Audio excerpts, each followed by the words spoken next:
अभी न्यूमेरिकल है हमारे पास आइडियल जेट प्रोपल्शन साइकिल के ऊपर एक ही न्यूमेरिकल दिया हुआ है यहाँ पे, तो हम इसको सॉल्व कर लेते हैं।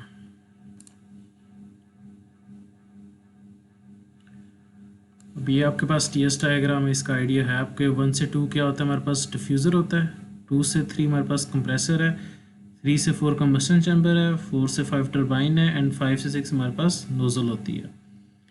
तो हमें ये गिवन है कि एयरक्राफ्ट जो फ्लाई कर रहा है velocity 850 feet per second 850 feet per second के साथ वो मूव कर रहा है, whereas air at 5 psi and -40 degree Fahrenheit इसके ऊपर वो एंटर होती है 1 पॉइंट के ऊपर।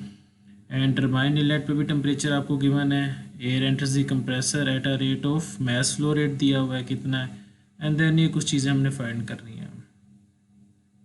इजी है, इसमें आपको पता है कि इसने कहा है कोल्ड एयर स्टैंडर्ड अजम्पशंस लेनी है। इसमें यहाँ पर उसने एक्सप्लेन किया है कि एयर की जो CP की वैल्यू होती है 0.240 होती है एंड K की वैल्यू 1.4 होती है, ये हमें पहले इसका आइडिया है। सो सबसे पहले प्रोसेस 1 से 2 है। 1 से 2 में हम एनर्जी एनालिसिस इक्वेशन लगाएंगे, एनर्जी इन 1 पॉइंट पे is equal to energy out 2 point पे। तो एनर्जी 2 की है H2 is equal to V2/2, ये हमारे पास आ जाएगी, और H1 is equal to H1 plus V1/2। अब उसमें 1 पॉइंट पे जो एयर एंटर हो रही है एयरक्राफ्ट में, तो वो बेसिकली हमारा एयरक्राफ्ट मूव कर रहा है 850 फीट पर सेकेंड के ऊपर। तो हम यही कंसीडर करेंगे कि इसी स्पीड से जो एयर एंटर हो रही है 1 पॉइंट के ऊपर, तो 1 पॉइंट पे तो एंटर हो रही है। एंड देन बेसिकली जो हमारे पास होता है, सबसे पहला कंपोनेंट होता है हमारे पास ये डिफ्यूज़र। डिफ्यूज़र का क्या मकसद होता है कि ये वेलोसिटी को कम करता है एंड प्रेशर इंक्रीज़ करता है, मतलब इस प्रेशर इंक्रीजिंग डिवाइस है at the expense of velocity. तो अब V1 पे तो हमारे पास वेलोसिटी बहुत ज़्यादा है, पर V2 पे बहुत कम हो जाती है और प्रेशर हाई हो जाता है, तो हम V2 को कह देते हैं 0, निग्लिजिबल हो गई है ऑलमोस्ट वेलोसिटी।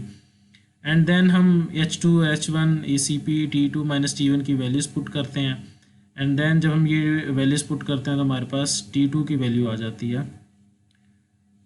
अब हमारे पास 3 से 2 क्या कंप्रेसर है, तो जैसे हम पहले कंप्रेसर सॉल्व करते थे P2/P, पहले आपने P1 फाइंड कर लेना, P2 फाइंड कर लेना।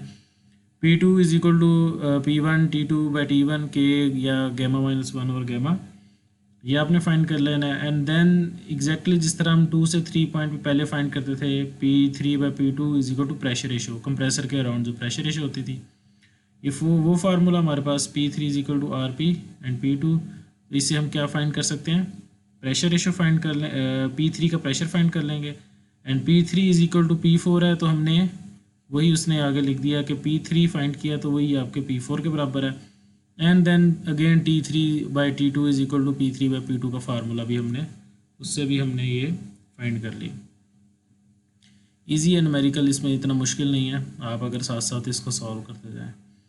देन हमने जब थ्योरी पढ़ी थी हमने कहा था कि जो कंप्रेसर का वर्क और जो टरबाइन जितना वर्क करती है वो इक्वल होता है कंप्रेसर के, इसी वजह से हम इसकी एफिशिएंसी भी फाइंड नहीं कर सकते थे। तो हमने वो एक इक्वेशन लगाई है कि W of compressor is equal to W of turbine.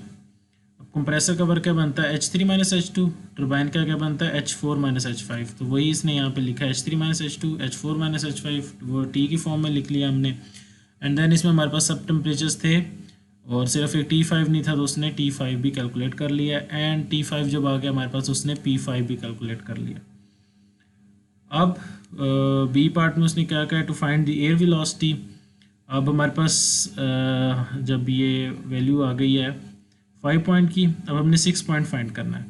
6 point में T6/T5 is equal to P6/P5 का फार्मूला लगेगा। इसमें हमारे पास T5 है, P6/P5 भी है हमारे पास, उससे हम क्या करेंगे T6 फाइंड कर लेंगे। एंड देन लास्टली ये नोज़ल के ऊपर, ये वाली इक्वेशन अब नोज़ल के ऊपर लगी हुई है, एनर्जी एनालिसिस इक्वेशन। अब नोज़ल में हम क्या करते हैं कि 6 पॉइंट पे एयर एग्जॉस्ट हो रही है नोज़ल से, उसकी स्पीड बहुत ज़्यादा है, और जो 5 पॉइंट पे है वो बहुत कम है एज़ कम्पेयर टू 6 पॉइंट। तो हम फिर उसको क्या करते हैं 5 पॉइंट को अगेन निग्लिजिबल कंसिडर करके 0 कर देते हैं, एंड देन हम V6 फाइंड कर लेते हैं। इसमें सिर्फ V6 अननोन है और ये V6 हमारे पास आ जाता है।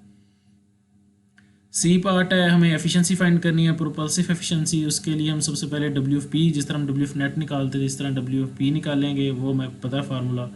M dot V exit minus V inlet into V aircraft, हमारे पास सारी की सारी वी हैं, तो हम डब्ल्यू डॉट पी भी फाइंड कर लेंगे, एंड देन हम क्यू इन भी फाइंड कर लेंगे, M dot C P T4 minus 3 थी, एंड देन हम अपनी एफिशिएंसी फाइंड कर लेंगे। इस न्यूमेरिकल में सिर्फ एक चीज़ जो है कि आपके पास यूनिट्स का है, ब्रिटिश थर्मल यूनिट्स और ब्रिटिश यूनिट्स में और क्वेश्चन है।